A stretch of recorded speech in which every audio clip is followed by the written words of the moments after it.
कैसे हो आप सब लोग।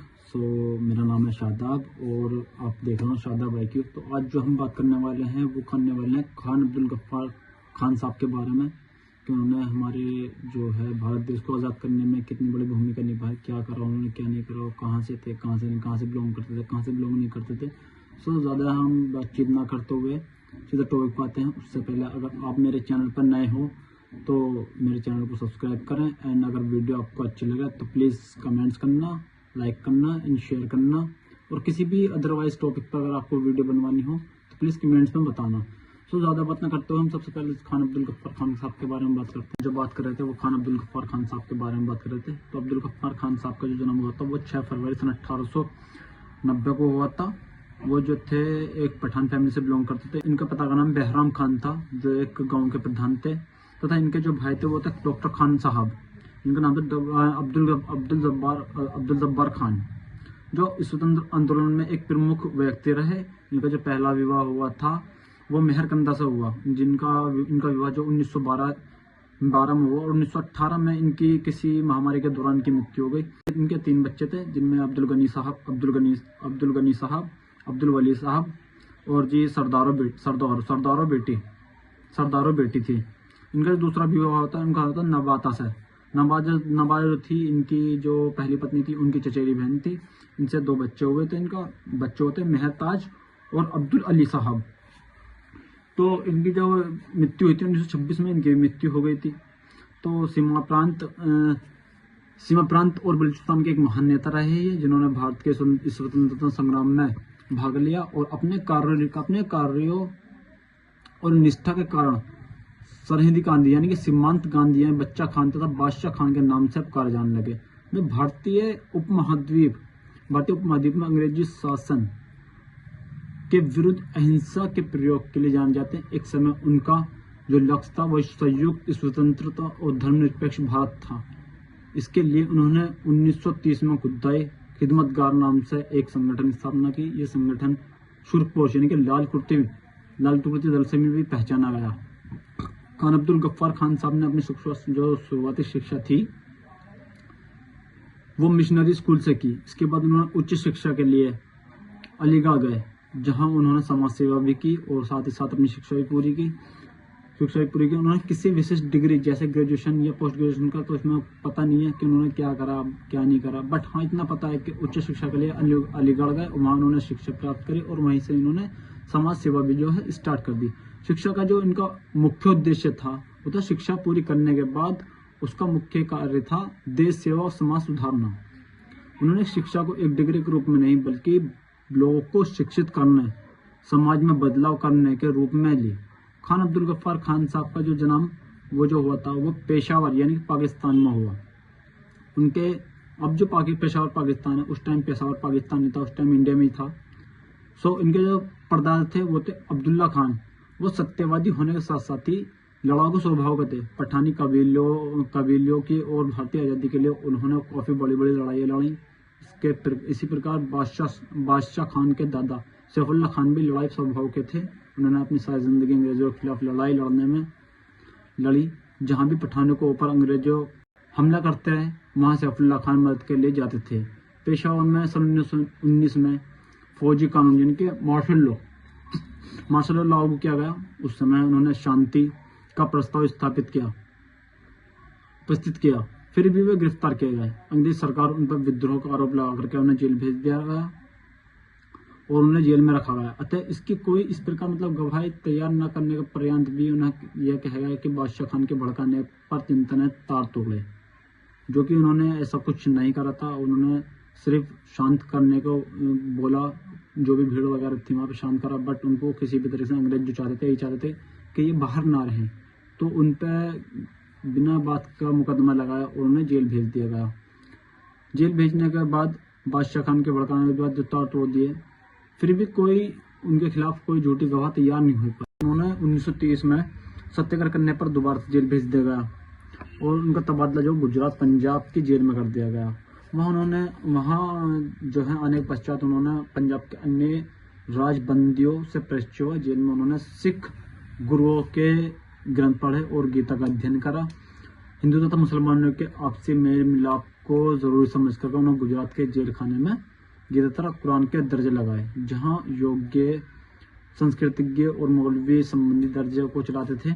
उनकी संगीत से अन्य कैदी भी प्रभावित हुए और गीता से अन्य कैदी भी प्रभावित थी। उन्होंने गीता, कुरान तथा ग्रंथ साहब आदि सभी ग्रंथों का अध्ययन सबको कराया और 29 मार्च सन 1931 को द्वितीय गोलमेज सम्मेलन के पूर्व महात्मा गांधी और तत्कालीन वाइस चांसलर लॉर्ड्स एरविन के बीच एक राजनीतिक समझौता हुआ, जिसे हम गांधी और इरविन समझौता, गांधी इरविन पैक्ट कहते हैं। गांधी इरविन समझौता के बाद खान साहब छोड़ दिए गए और सामाजिक कार्यों में लग गए। 1934 में जेल से छूटने पर दोनों भाई वर्धा में रहने लगे। उन्होंने इस बीच सारे देश का दौरा किया। कांग्रेस के निश्चय के अनुसार 1939 में प्रांतीय काउंसिलिंग पर अधिकार प्राप्त हुआ, तो सीमा प्रांत में भी कांग्रेस मंत्रिमंडल उनके भाई डॉक्टर खान के नेतृत्व में बना,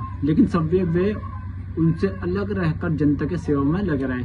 सन 1942 ईस्वी के अगस्त आंदोलन के सिलसिले में वे गिरफ्तार किया गया और 1947 में छूटे। देश का बंटवारा होने पर उनका संबंध भारत से टूट गया, किंतु वे देश के विभाजन से किसी प्रकार सहमत न हो सके, इसलिए उन्होंने पाकिस्तान से उनकी विचारधारा स्वार्थ भिन्न थी। पाकिस्तान के विरुद्ध उन्होंने स्वतंत्र पख्तूनिस्तान आंदोलन आजीवन जारी रखा। 1970 में वे भारत और देश भर में घूमे। उस समय उन्होंने शिकायत की भारत ने उन्हें भेड़ियों के सामने डाल दिया है तथा भारत से जो आकांक्षाएं थी एक भी पूरी न हुई। भारत को इस बात पर बार बार विचार करना चाहिए।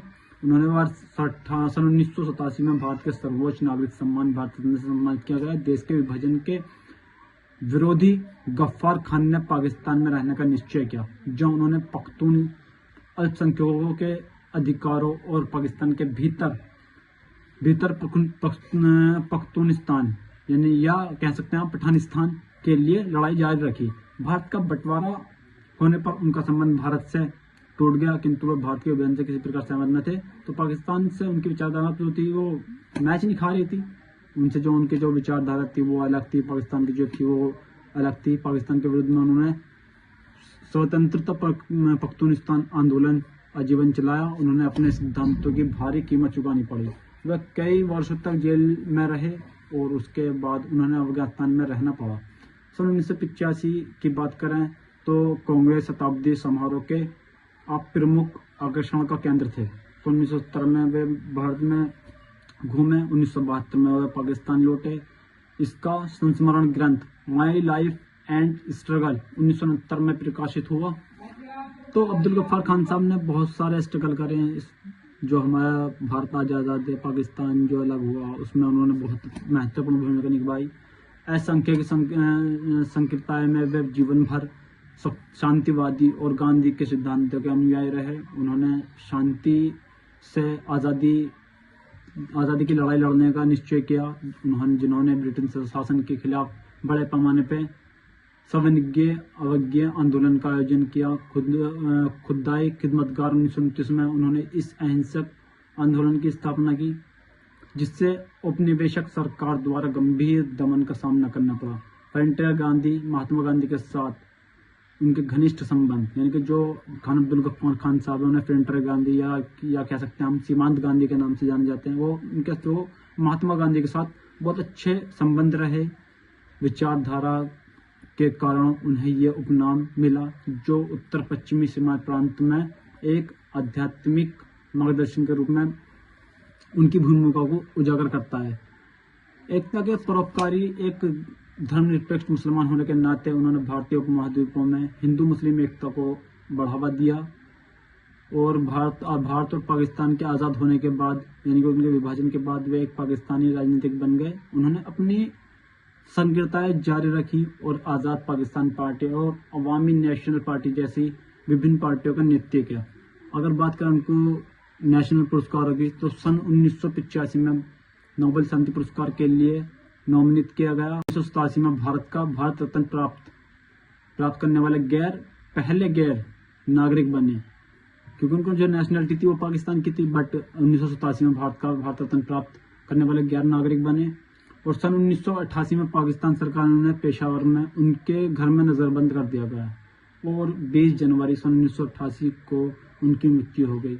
उनकी जो अंतिम इच्छा थी वो ये थी कि उनके जो देहांत के बाद यानी कि उनके मृत्यु के बाद उनको जो डेड बॉडी थी उनको जो मतलब दफनाया जाना था, उन्होंने बोला था कि मुझे जलालाबाद अफगानिस्तान में दफनाया जाए। तो ऐसा ही हुआ। 20 जनवरी 1988 को उनकी मृत्यु के बाद उनका जो पार्थिव शरीर था उन्हें जलालाबाद अफगानिस्तान में दफनाया गया। तो कहने का मतलब ये है कि जो खान अब्दुल गफ्फार खान साहब थे ये महात्मा गांधी के बहुत ही घनिष्ठ थे। इनकी जो सोच विचार थे, इनकी जो विचारधारा थी वो शांति के साथ भारत को आज़ाद कराने की थी।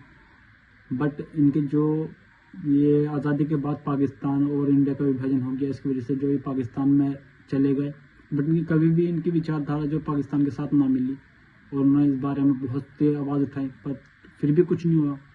ये भारत में आए, भारत से कहा, बहुत कुछ समझाया भी है, बट कुछ नहीं हो पाया और उनकी 20 जनवरी 1988 को मृत्यु हो गई और उनको अफगानिस्तान के जलालाबाद में दफनाया गया।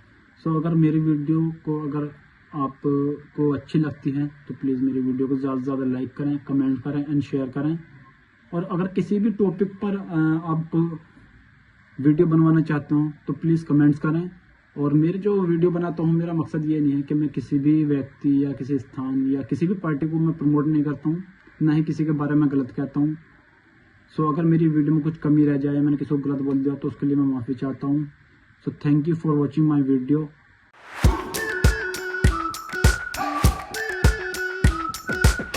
We've been waiting for so long. We've been waiting for this time.